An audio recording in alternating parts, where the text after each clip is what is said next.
اعوذ باللہ من الشیطان الرجیم بسم اللہ الرحمن الرحیم۔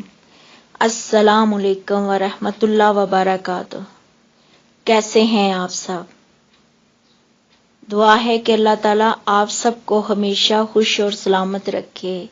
آپ جہاں کہیں بھی رہیں شاد و آباد رہیں۔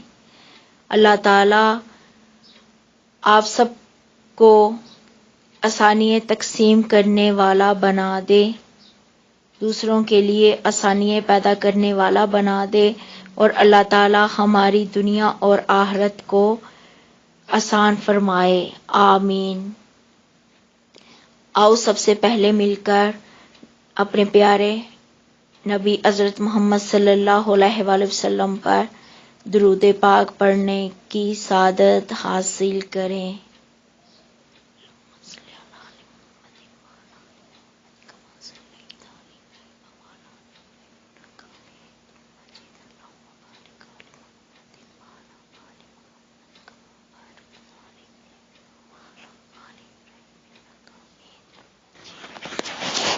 جزاک اللہ خیر۔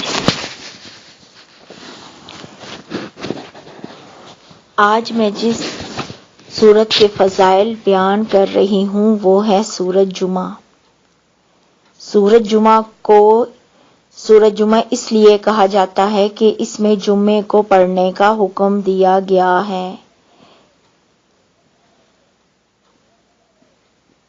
اور ہمارے پیارے نبی حضرت محمد صلی اللہ علیہ وآلہ وسلم بھی جمعے کے دن سورت جمعہ کی تلاوت فرمایا کرتے تھے۔ حضرت ابو ہریرہ رضی اللہ عنہ نے جمعے کی نماز میں پہلی رکعت میں سورت جمعہ اور دوسری رکعت میں سورت المومنون پڑھی تو ابو ہریرہ سے ابن عباس نے کہا، آپ نے وہی دو صورتیں پڑھی جنہیں حضرت علی رضی اللہ عنہ کوفہ میں جمعے کے دن پڑھا کرتے تھے۔ ابو ہریرہ نے فرمایا، میں نے رسول اللہ صلی اللہ علیہ وآلہ وسلم کو جمعے کے دن یہ صورتیں پڑھتے دیکھا۔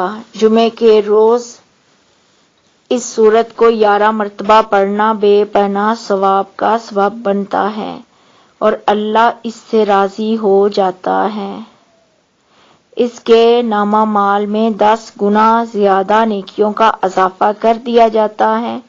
یہ صورت ناتفاقی کو ختم کرنے کے لیے بڑی مؤثر ہے۔ اگر کسی میاں بیوی میں لڑائی جھگڑا ہو اور بدسلوکی رہتی ہو تو دونوں میں سے کسی ایک کو چاہیے کہ ہر جمعے کے دن فجر کی نماز کے بعد 3 مرتبہ سورۃ جمعہ کو پڑھے اور اس کے بعد اللہ کے حضور دعا مانگے اور پانی دم کر کے خود بھی پیے اور اپنے دوسرے ساتھی کو بھی پلائے۔ بیوی شوہر کو پلا سکتی ہے، شوہر بیوی کو پلا سکتا ہے۔ تو انشاءاللہ تعالی اس کلام کی برکت سے ان کی ناتفاقی دور ہو جائے گی اور میاں بیوی میں محبت پیدا ہو جائے گی۔ اس عمل کو 7 جمعے تک کرنا لازمی ہے۔ اگر کوئی شخص نماز نہ پڑھتا ہو اور وقت کی پابندی نہ کرتا ہو تو اس کو چاہیے کہ اس سورت مبارکہ کو 40 روز تک بعد نماز عصر روزانہ پڑھے۔ انشاءاللہ اس کے مجاز میں پابندی پیدا ہو جائے گی اور نماز پڑھنے میں بھی پابند ہو جائے گا۔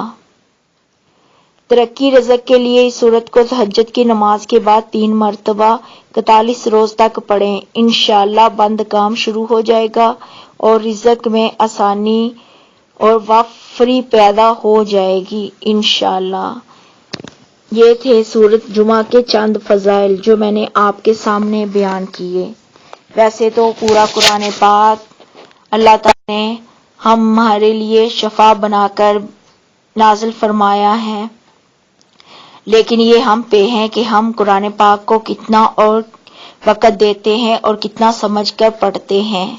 اللہ تعالیٰ ہم سب کو قرآن پاک کی صحیح تلاوت کرنے کی اور اس کو سمجھ کر پڑھنے کی اور اس پر عمل کرنے کی توفیق عطا فرمائے، اور اللہ تعالیٰ ہماری دنیا اور آخرت کو آسان بنائے، اور اللہ تعالیٰ ہمارا خاتمہ ایمان پر فرمائے اور ہمیں اپنے حفظ و مان میں رکھے اور ہر برائی، ہر شر، ہر تکلیف سے محفوظ رکھے، آمین یا رب العالمین۔